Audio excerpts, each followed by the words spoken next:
Well, hello. My name's Adrian Gilbert, and as you know, we've been going through the seals in the book of Revelation. If you've read that book, the last book in the Bible, and I hope you have because we've done a lot of lectures on it already. It starts off with this, first of all, this vision of Saint John the Evangelist, who sees images relating to heaven. I suppose you'd call these subconscious images or a vision. It is a vision. Within his vision, he sees the Lamb, symbolic of Jesus Christ, of course, opening a book which is sealed with 7 seals. And it would be something like this, in my opinion. And we've done the first 6. And now we're coming on for the 7th seal. Now, as we've opened each one, there's been a small amount of text relating to that individual seal. But the book as a whole has remained closed until such time as the 7th seal is opened. If I can get it open. So you can see that once you've opened the 7th seal, then the whole document can be unravelled. This is, of course, just a piece of paper I'm just using to demonstrate this. You've got to imagine a papyrus scroll or something being sealed with these 7 seals to keep it secret. Who has the authority? Only the Lamb has the authority. So we've come to now the point of the 7th seal, and this is going to be the last lecture in this series. The book itself is too much for me to do in one series. I think this is lecture 10 or something like that. And we're going to consider the 7th seal and what it says.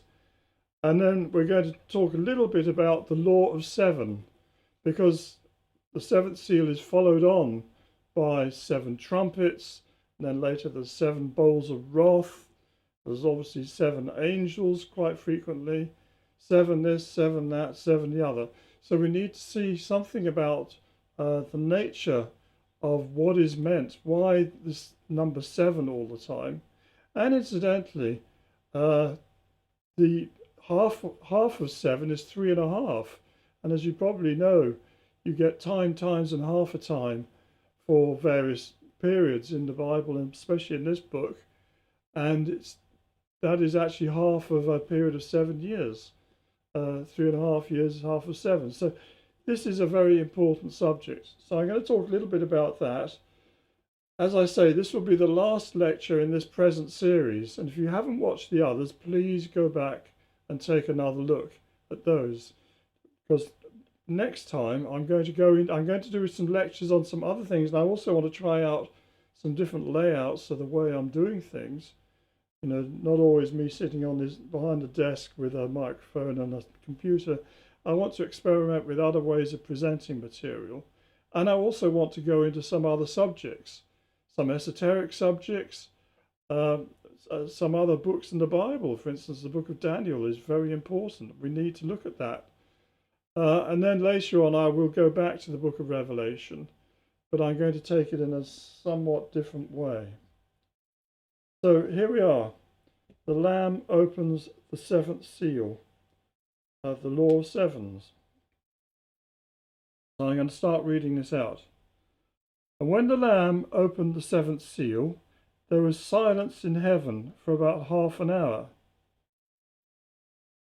Now, we could just sit here for half an hour, because it's actually pretty much all it has to say about opening the 7th seal. Yes, there's other stuff coming, but in a way, that is the completion of this whole section, which is why, as I say, I'm going to go into some other material as well.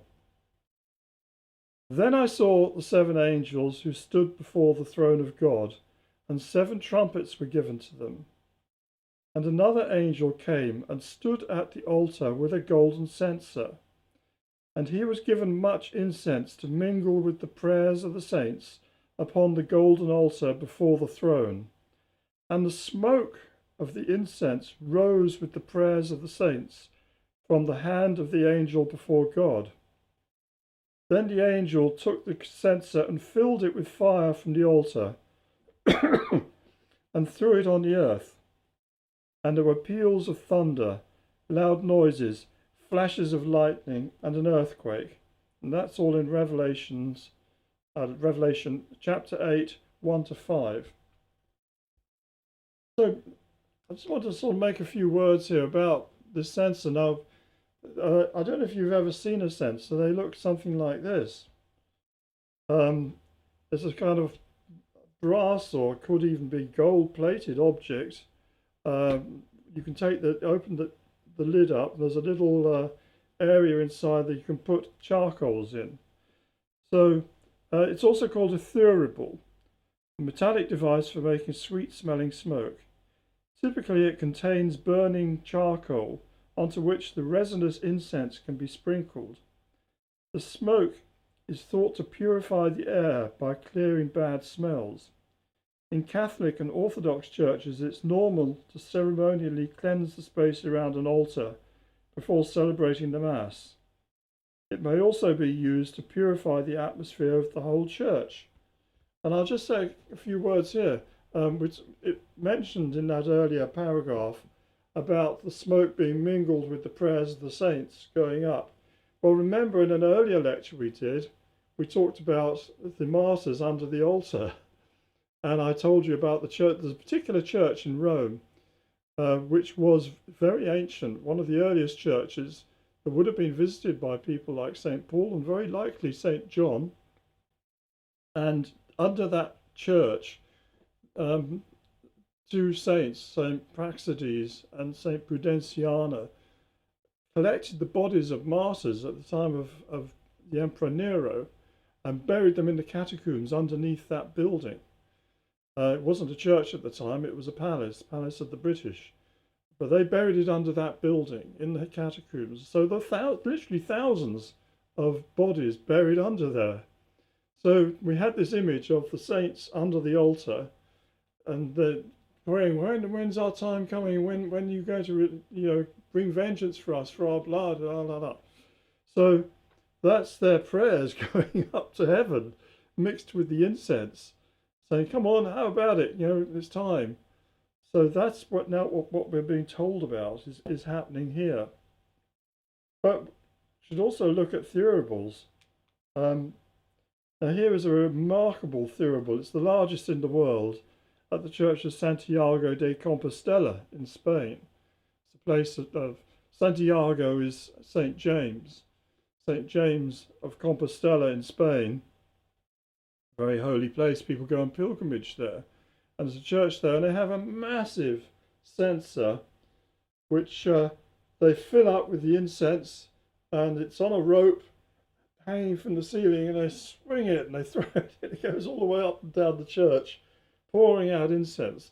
And that's the nearest thing I can think of to the kind of sense that this angel might have been going to fling down to earth. But we can imagine it something like this. There's the earth, there's the censer coming down, the thurible, thrown to earth by the angel. It's clearly a symbol of a purification that is to come. It signifies that the atmosphere of the earth is to be cleansed, as one would purify the atmosphere in a church.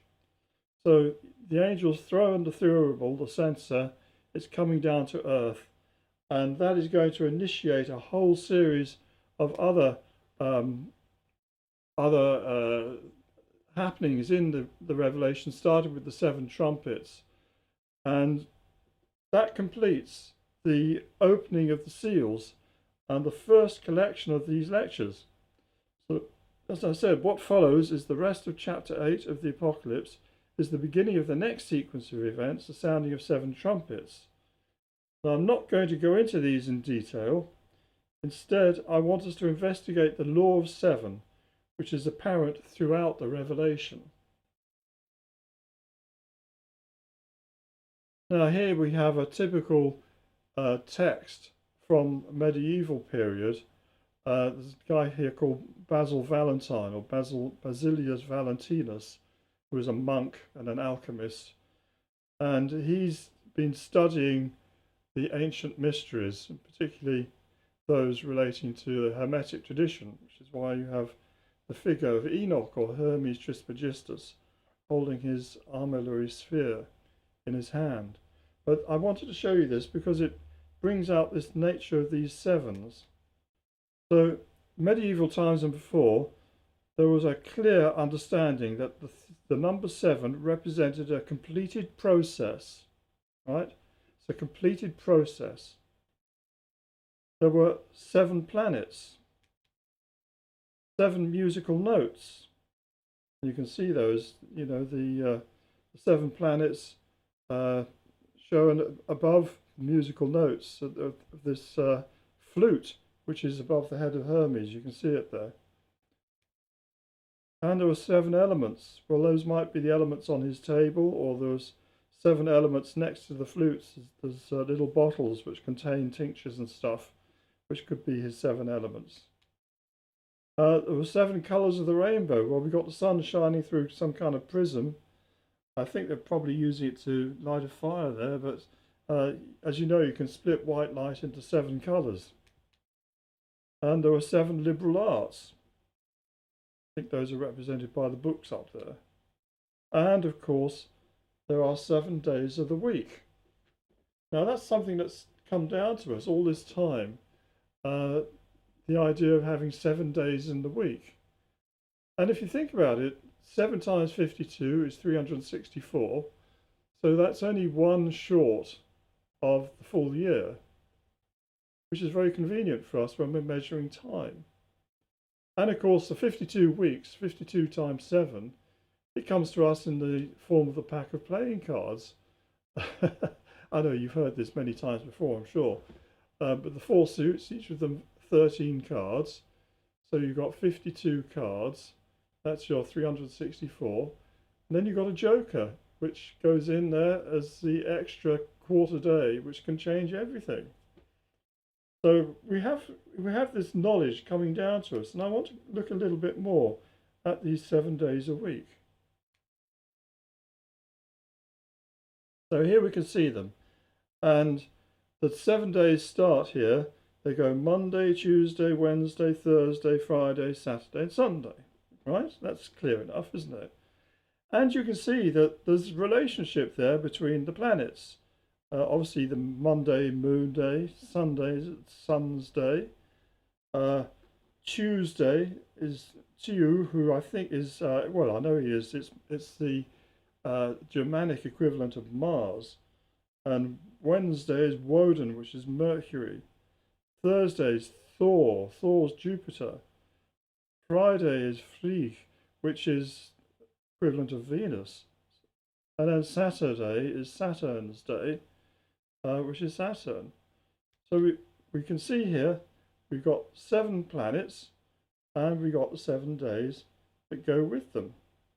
That's pretty clear, pretty interesting and simple enough. But then you wonder, why have they done them in that order? Because when you look at the planets themselves, we can see that they have an order based on the period of their rotation. Now you've got to understand that from the point of view of someone looking at the sky, you're looking at these moving bodies. It's what the planets mean. They're the moving stars. And they're watching how fast they move. And they know the moon goes around every 30 days. Yeah? 29 and a half or whatever it is. But it's roughly 30 days. And then it comes back to where it was before. And they noticed that Mercury had a cycle of 88 days. And then Venus was 224 days.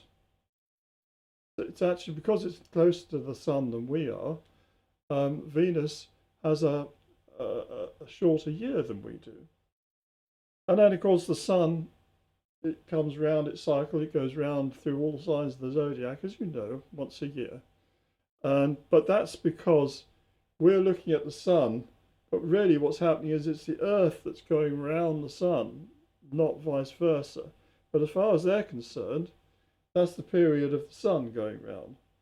And then we have Mars, it's 1.9 years, Jupiter, 11.9 years, and Saturn, 29.5 years. So I've put them in a table there.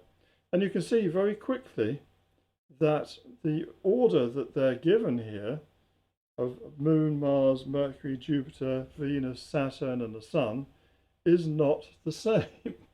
It seems very random until you understand the trick that's being played, which is they have an understanding about the heptagram, seven-pointed star. And you put one of those in, and then you follow from the moon, going along the heptagram, it goes to Mercury, and from Mercury to Venus, from Venus to the Sun, from the Sun to Mars, from Mars to Jupiter, and from Jupiter back to Saturn, and then from Saturn to the moon, back to the moon.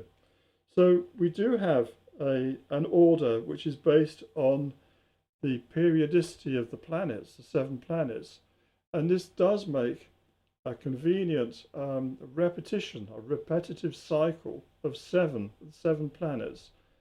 And because of the way it's been done,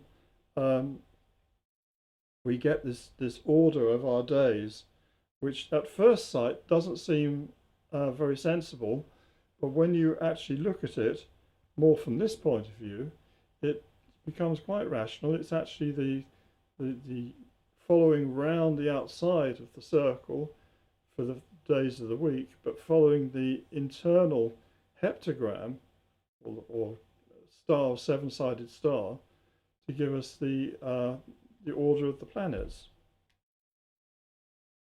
Now, there was an Armenian gentleman, G.I. Gurdjieff, who was from the most easterly part of Turkey, who was a serious esoteric researcher and influential teacher in the early part of the 20th century.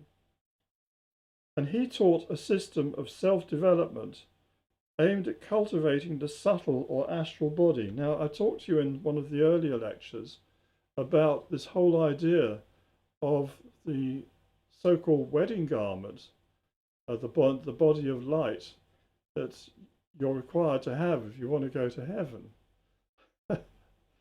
And this guy Gurdjieff, he made it very clear that actually it doesn't come automatically. Yes, in a sort of unformed, jelly-like way, but if you want to have eternal life, he claimed, you needed to crystallize this body, this astral body, this body of light, while you were still alive on the earth. And that seems to be an understanding he got from the Eastern Orthodox Church, which is what he grew up in, and very much connected with what we're being told in the stories in the Gospels. A man who's thrown out of the wedding because he hasn't got his wedding garment. Remember that? And outside, go in the darkness with where there'll be gnashing of teeth. The body of light. So this he taught a system of self-development which is aimed at cultivating that body of light, which is really what a Christian is trying to do, I think. And that's actually what the church was set up to do. How effective it is in that, I'm not one to judge. But anyway, he based much of his system on observations he had made concerning music and its effects on the psyche. This was closely connected with the law of 7, which is really a law of octaves. Now, I know probably most of you have not heard of the law of 7. You've probably never heard of this guy Gurdjieff, and you probably think, what the heck, why should I bother with him? But he did have some interesting ideas and some interesting teachings, which do throw certain illumination upon this book of Revelation and what we're talking about with these laws of 7. So he was very interested. He was a musician himself and a teacher of sacred dance, and he was very interested in the musical octave and how it's based on the tonic solfa system, which is the old familiar do re mi, you know, do a deer, a female deer, you know, all that. I'm not going to sing it, but you know, do re mi fa sol la si do, do re mi fa sol la ti do, something like that, which takes you through the octave and the beginning of the next octave. It goes from one do to the next do, and then the next octave follows on from that. And I think there's something like 8 octaves on a piano. We've only got 2 of them marked here. But there's this idea, this is what the scale is. Scala or scale means a ladder. or staircase. And as you know, when you play, if you've ever tried to learn an instrument or play the piano or anything, you know you have to learn scales. And you're generally taught to start off with middle C, which is where we're starting here. A do, re, mi, fa, sol, la, ti, do. And then on to the next one. I'm not going to even try that one. So anyway, what he realized was that we had this law of octaves, that you go through 7 stages and then you begin another octave at a higher pitch. In fact, the higher do is twice the vibrational frequency of the lower one. So you have this relationship between frequency and pitch. I'm not going to go into that. If you ever study physics, you'll have learned about that, about waves and wavelengths, and E equals h nu and that sort of thing. I'm not going to go into that, but what I want you to take away from this is this idea that 7 makes a complete scale, and then you start the next one at a higher pitch, and a higher pitch is at a higher energy. That's important to know. So you can go up the scales, which is like climbing upstairs, and when you get to the top of the stairs, you've got more energy. Actually, you're exhausted, but your body has had to use energy to get to a higher level of energy, which is the gravitational energy. And were you to jump off the top of the stairs, you would go straight back down, releasing that energy with a big thump at the bottom. You know that, of course you do. This is because gravity is a potential energy, it's an energy well, we call it sometimes, that you have to fight against when you go upstairs. When you go downstairs, it's a lot easier. All you got to do is put your feet in front, one in front of the other, and you're releasing energy as you go down. No problem going downstairs. Going up, yeah, hard work. Now I want to take you to another guy called Dr. Robert Flood. Lived 1574 to 1637, which puts him around the same time scale as Shakespeare. He's slightly younger than Shakespeare. But it gives you some idea of the time period we're talking about, late Elizabethan, but really with him more into the Jacobean period. First of all, James I, and then after he died, his son Charles I. Would we call that a Charlean period? I think we just say Stuarts, don't we then? And he saw it as a metaphor, the fascination with musical octave, and he saw it as a metaphor for the steps or stages leading to and from heaven. Now, this is an important diagram that he gives us in one of his books. And in this diagram, he shows how human souls are sent out from God. And you can see God, it's written Deus at the top there, God, with a big sunburst or whatever at the top, radiating out energy and life at the top there. And then you see coming out from there little winged angelic cherub type figures. Those are souls, and they're coming down from heaven in a spiral. You can see them there coming down in a spiral, and they pass through first the spheres of the angels. It's angelic spheres, and they're actually named. Actually, there's one before the angelic spheres he calls men's, which doesn't mean men, it means mind. But then you go down through seraphim and cherubim and dominations, thrones, potestases, potencies I would call those, principalities, virtues, archangels, we know about them, Michael and people, and then angels, right? So you go through those angelic spheres first, and then you have to go down, first of all, through the Caelum Stellarium, which is the sphere of the fixed stars. And let me just explain that a moment, that besides the planets, which we see moving day by day or over periods of months, you see how they move through the signs. There's the fixed stars, and as the whole heaven rotates, they don't actually change position, relationship one to another. They stay fixed. So that's considered to be like a massive sphere. This is how they thought of it in the ancient times. Imagine a massive sphere with little pinpricks, holes in it, letting the light through. And those were the stars, the lights. And that was turning round and round on its axis once a day around the Earth. Of course, it's actually the Earth spinning itself that's doing the turning, not the other way around, but that's how they looked at it. So you had to come through burst your way through that orb of the fixed stars. I then realised that some of them are hundreds of light years, some are just a couple of, 5 or 6 maybe light years, the nearest stars, and then there could be any distance. I didn't know there were thousands and millions of galaxies out there. We know a lot more in a way than they did in those days. But you come through the fixed stars, Chalium, Stellarium, and then you go through the orbs of the planets. So it's got Saturn, Jupiter, Mars, Sol, Venus, Mercury, Luna, right? The Moon considered to be a planet here. You see them here. Saturn, Jupiter, Mars, Sol, Venus, Mercury, Luna. And then underneath that you get Ignis, Air, Aqua, Terra. So those are the spheres of the elements. And actually they're not wrong. That's interesting, isn't it? The order of the elements.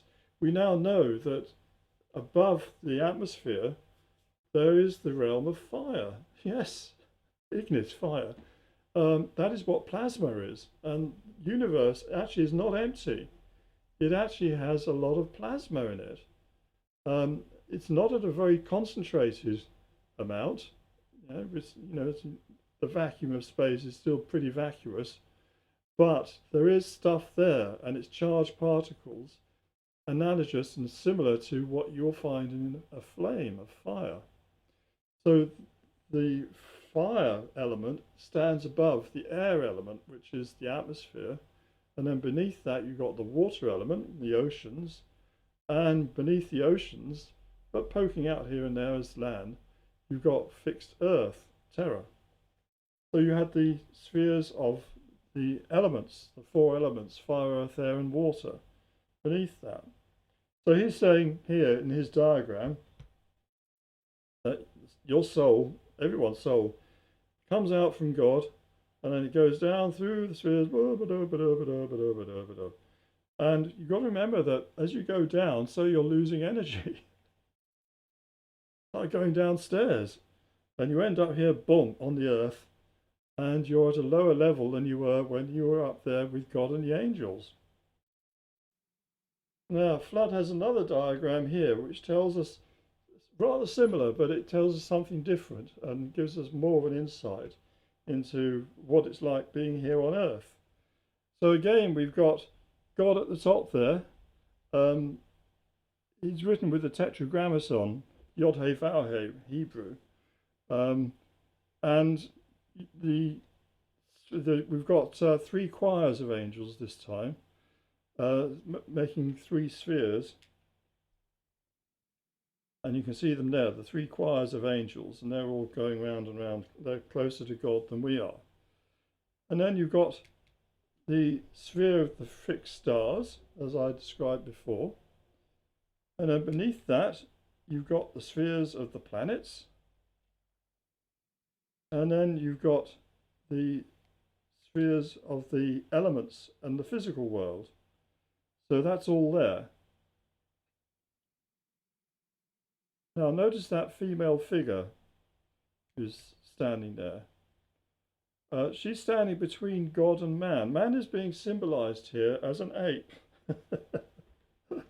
Very insulting to us. The earth, the ape of man. And she gives birth to life on earth and feeds it from her breast. You can see the milk coming out from her breast. And she's feeding not just mankind, but all of nature.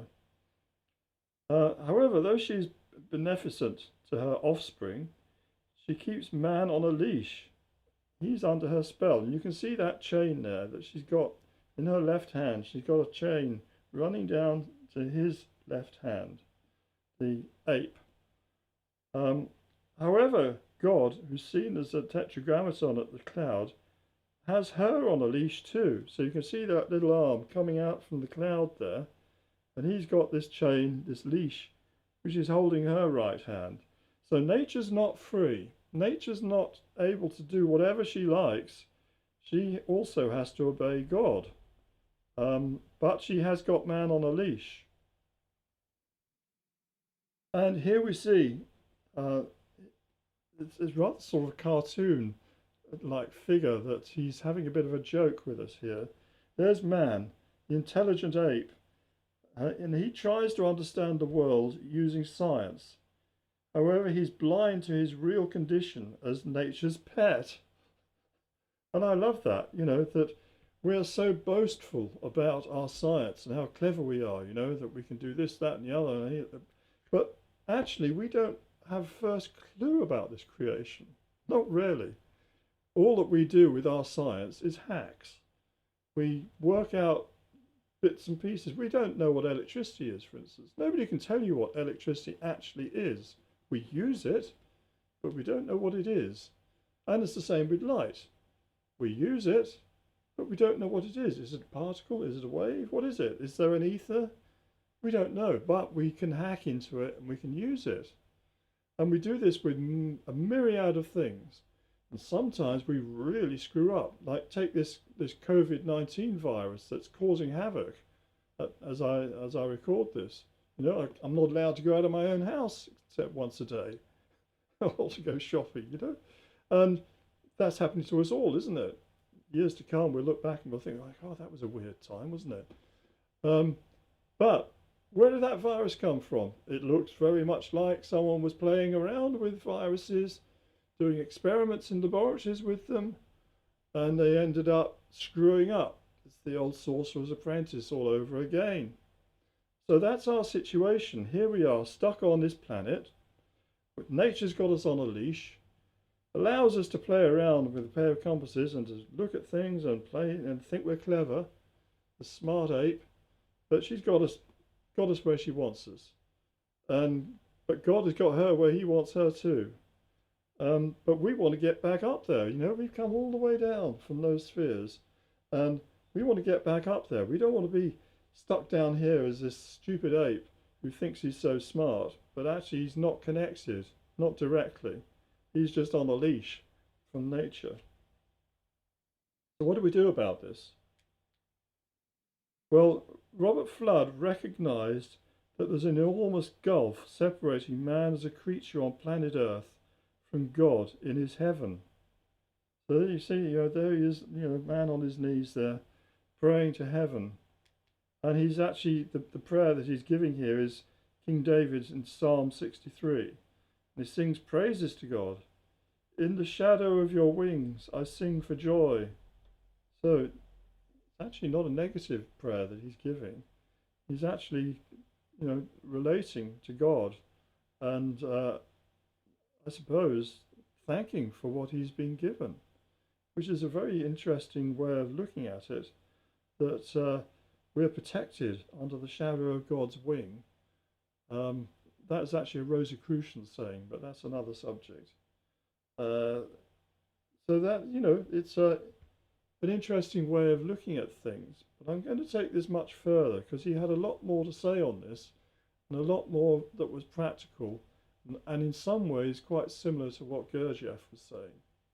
For those of you who've studied Gurdjieff, you might also like to have a look at Robert Flood for some clues as to what he was really on about. So,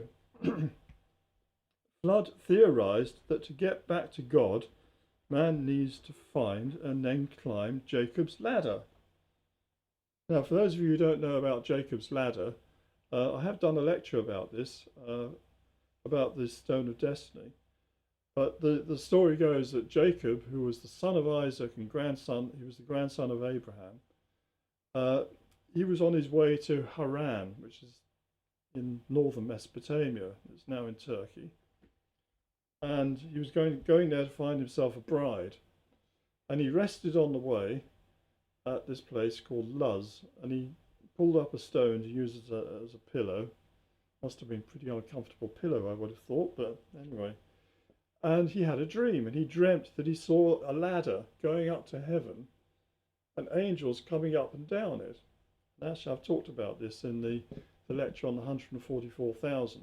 If you haven't watched that lecture yet, I think it's the one just before this actually, then you should. But anyway, the idea of Jacob's ladder, the connecting earth with heaven and the angels going up and down, is a popular image that's been used by esotericists, particularly alchemists and people like this, as symbolic of a step-by-step journey you have to make to climb the ladder to get back up to the higher level from the lower level. So he regarded this as being essentially a matter of mental training. And there were 6 steps to his ladder. So his first step is sensation. What do we mean by sensation? Well, you've got your 5 senses, haven't you? And you can measure things, you can touch, you can smell, you can taste. That's the first basic level of things. You can hear things, etc. Very earthly, very much tied in with these physical bodies of ours. And a man of senses, a sensual man or woman, is someone who's actually operating only at the basic necessity level of life. There are higher levels. The next one is imagination in his system. So you can imagine that, use the word imagine. You picture in your mind, that's how you imagine things. And using your imagination, you're not tied necessarily to how things are now and your immediate surround, and you can visualize something better. Yeah, you can visualize. We use this, but we visualize what would it be like, if I could only get promotion, I could become a manager instead of just being a sweaty body having to sweep the floors. I could be climbing that ladder of promotion. That's what I want. Yeah, I'll visualize it. And there are lots of books out there teaching you how you can become a multi-millionaire if you'll only visualize it in your mind, and it will happen for you. Actually, it's not as easy as that. I know, I've tried. But it's on the right track in a way, because if you don't imagine things better, they're not going to improve. And then the third level was reason. Sorry, I should put those on. So we've done sensation and imagination. Now, the next one is reason. And we have a saying, don't we, that you can't reason with a child below the age of 7, the age of reason. And why is that? It's because the brain's not fully developed. Well, it's not going to be fully developed for a long time, but that part of the brain that allows us to reason things is not there yet. Small children can be very imaginative, and they certainly have sensation. They want to touch and taste everything, don't they? But you can't reason with them because they don't understand reason at that point. But if we want to progress up the ladder, we have to develop our reason. And then the next one he gives is intellect. Now, what is intellect? I think it's to do with studying books, learning. We have the saying, don't we? We call someone an intellectual. An intellectual is someone who has a lot of knowledge. They've studied things, they've learnt things, and out of that knowledge and that learning, they have a memory of it, and so you can do more because you have the knowledge to do things. That's what the level of the intellect is. But his next level he calls intelligence. What is intelligence? Well, I can tell you now, it's not taking an intelligence test. A really intelligent person is not going to join Mensa because they don't care. They're not going to have themselves measured by somebody else's scale to decide if they're intelligent or not. an intelligent person is someone who can see the bigger picture. That's how I would put it. And they can relate things. One bit of knowledge here, a bit of knowledge there, a bit of knowledge there, a bit of knowledge there, memories of sensations and how they would imagine things. They've somehow got a much more holistic view of things. And out of that holistic view, they're open to the creative flow, the creative energy, which can create new ideas. So a really intelligent person is not someone who regurgitates ideas and knowledge that they've studied, like the intellectual. They're someone who can create new ideas because they have a creative mind that can bring about new stuff. And that's how you can tell if someone's really intelligent or not, is whether they can come up with new ideas or whether they're just spewing out something that they read in someone else's book sometime, which is what you get mostly in universities. And then finally, at step 6 on his ladder, he's got the word verbum. And verbum means word, but as we discussed in one of my other lectures, the word, or logos, doesn't just mean words. It is the commands of God issued in the form of words. Let there be light. Let there be man on earth. Yes, etc. These are the logoi that are issued, and they're carried on the breath of God. Breath of God is the Holy Ghost, the Spiritus Sanctus, the Holy Breath. Spiritus means breath. Pneumahagion in Greek means the same thing, the Holy Breath. So God is speaking. So the equivalent of breath when you speak, your words are carried on your breath. God's breath is probably an electric flow or something more like that that's flowing through the universe. And we call that the Holy Ghost. And you need to be connected with those words and to have an understanding of them and to align yourself with them. That's the top rung on the ladder. That's the work of the mystic. And then finally, you can step off, and the 7th step would take him off the ladder and back into the heavenly world of God. So, having come down through those spheres to the bottom, been there chained to Mother Nature, studying our little science that we think is so clever, but actually ends up giving ourselves coronavirus and other things, we've actually got to turn around and say, hang on a minute, I don't really want to be here. This is not the right place. I need to get back up there and to rejoin and reconnect with God. Sorry, atheists, but that is the truth. You've got to get back up there. And how you do that? Well, you might well do it through studying yoga, actually, which is what it's all about, yoga, yoking, re-yoking, religio, religion, religio, retying back up there. That's what it's all about. And that's what the real philosophy is about. It's not about the tableness of a table and pulling words apart until you can no longer understand them. All that Wittgenstein nonsense, Bertrand Russell and the rest of the idiots of the 20th century. Forget it. You need real philosophy, and the real philosophy, philosophia, love of wisdom, and the real wisdom is to get back up there.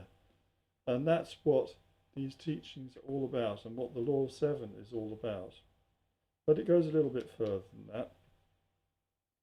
Robert Flood was also recognised that ascending the ladder was a matter of ascending notes or vibrations. And he has his monochord. Imagine there's a sort of, I suppose it's like a guitar with one string. Calls it a monochord. You twang the string, boom, boom, boom, boom, and you can play it. And he's got 2 octaves on his monochord.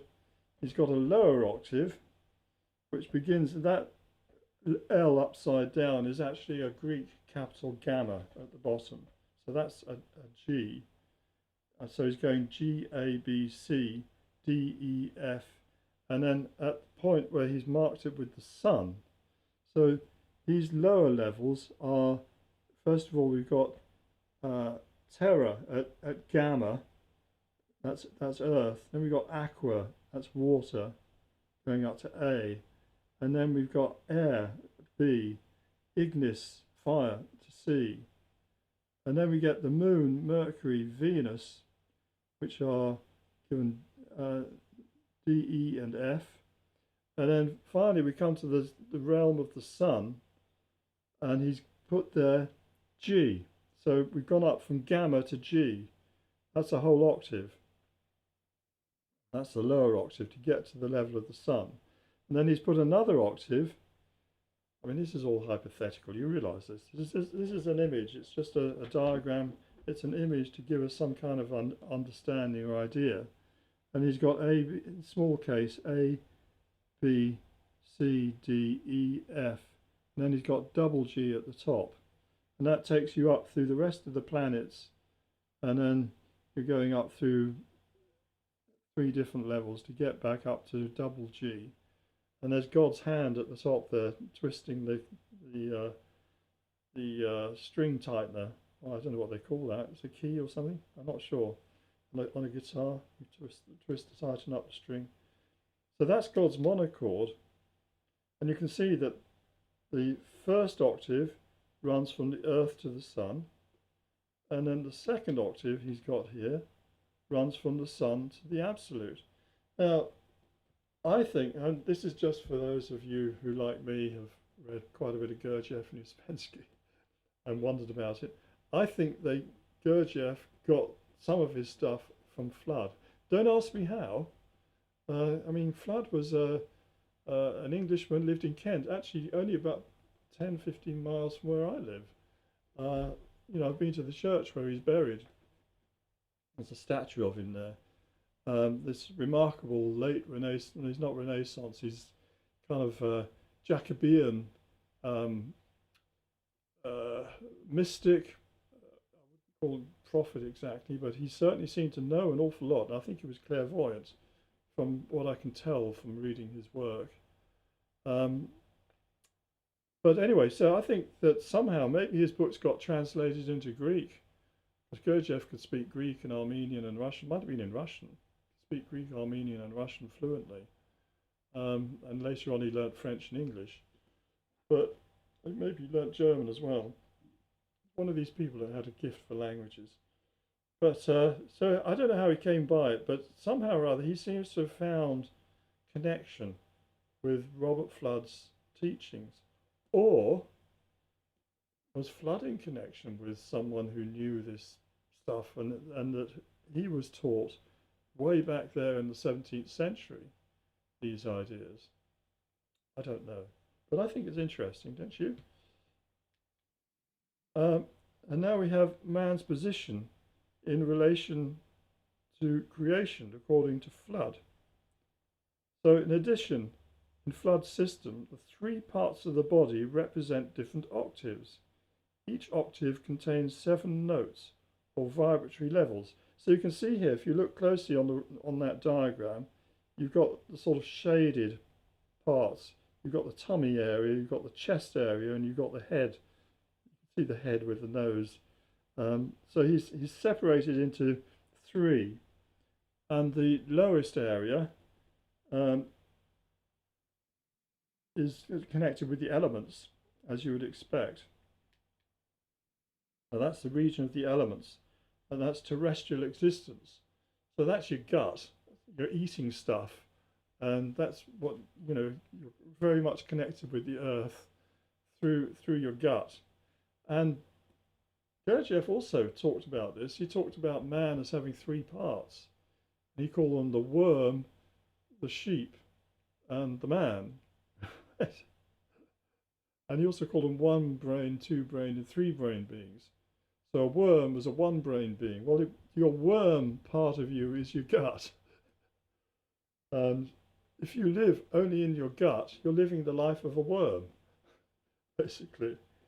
You need to also have the life of the heart, and which is in your chest, and that's the emotional life, and that's the life of a typical vertebrate, an animal like a sheep. And if you've ever had a dog, you know that they have emotions just as we do. They're living at that level very much. They don't have our intelligence because they haven't got our brain, and they're not as connected through the mind as we are. But more fool us if we don't make use of it, and we live only in the worm and sheep part of ourselves. And then finally, he's got the head at the top there, and he's got voluntas. That's, I suppose, choice, ratio, rationalism, intellectus, intellection, mens, mind, spiritus sanctus, Holy Ghost, the word, verbum, and Deus Pater, God the Father, and connecting it to the top. And he sees these in terms of vibratory octaves. So you've got the second region there. Sorry, I should have clicked this before. Second region, the planets, that's the astral world. And then you've got the region of the mind and higher mind, which is through the head. Now, while we're talking about Gurdjieff, we should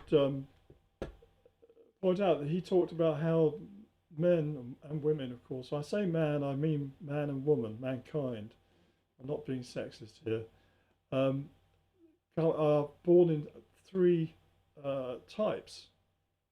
You've got people who are born who are physical types, and typically speaking, their way of developing themselves is usually, in the West anyway, is through sport and various kinds of sport, whatever takes their appeal, but it's working with the physical body.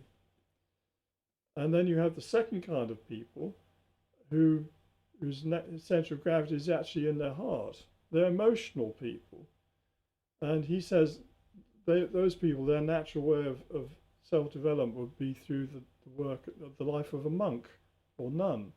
Well, we don't do that so much now, but we do have lots of people who are social workers, who are charity workers, who are working very much, empathizing through the heart with their fellow mankind, fellow men and women, and the poor in the third world, and so on. Those people who empathize in that way are centered in their emotions.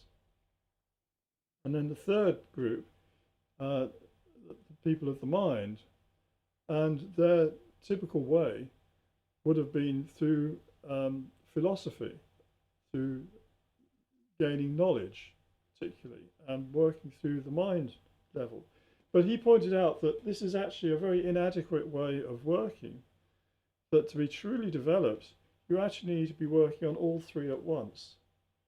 Yes, you're going to be biased towards one or the other of the three, but you need to work on the other two as well to try to get a wholeness. And if you can do that, you can reach what he calls man number 4, which is the cunning man. He calls it the fourth way that he was teaching.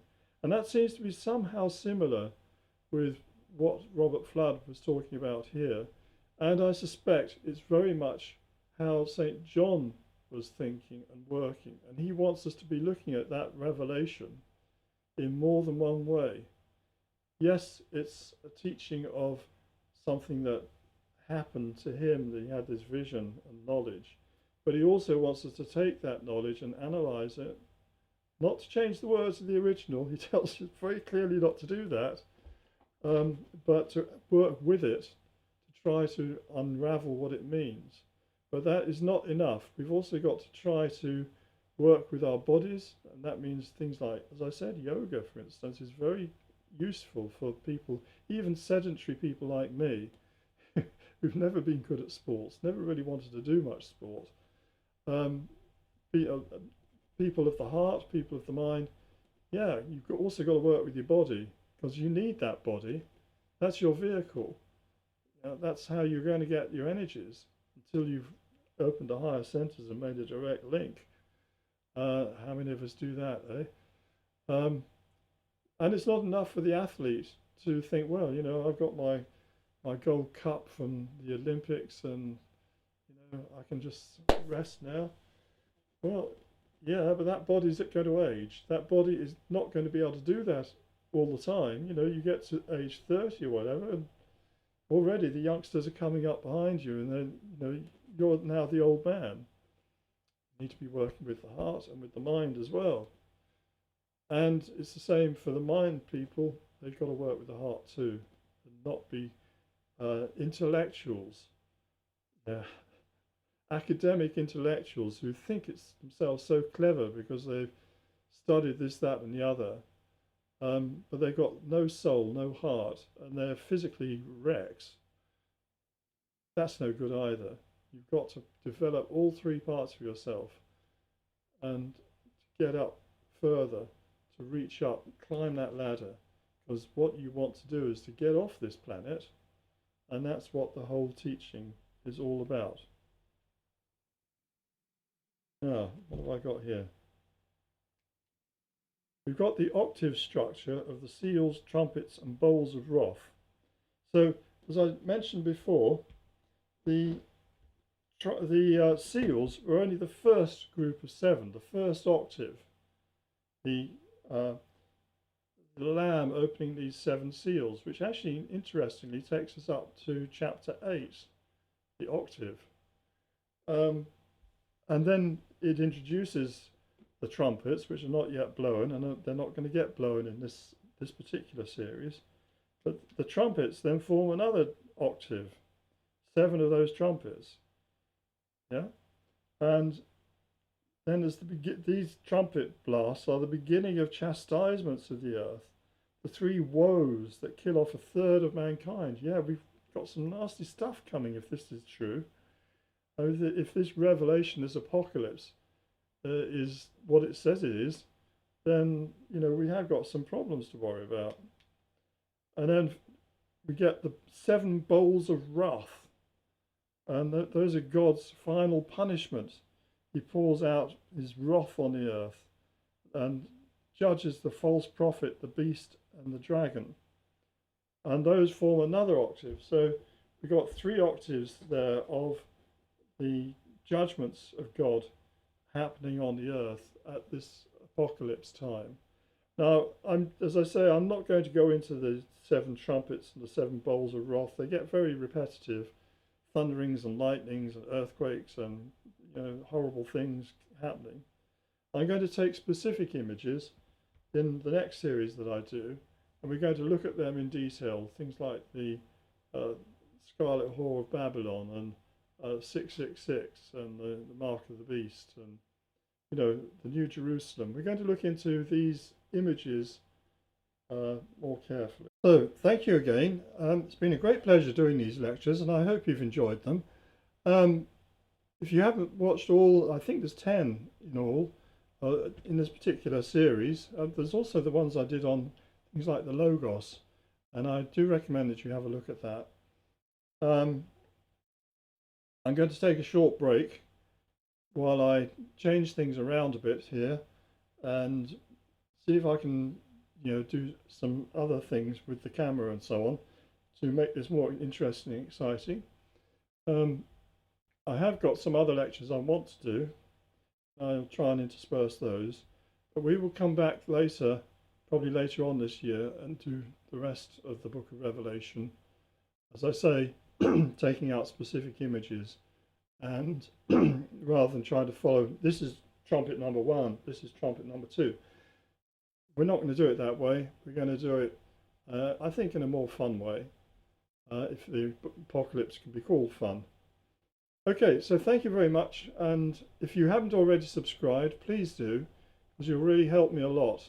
If I can get this channel numbers, the number of subscriptions up to 1,000, I think that makes a big difference to how YouTube treats you and whether they'll recommend the channel or not to other people.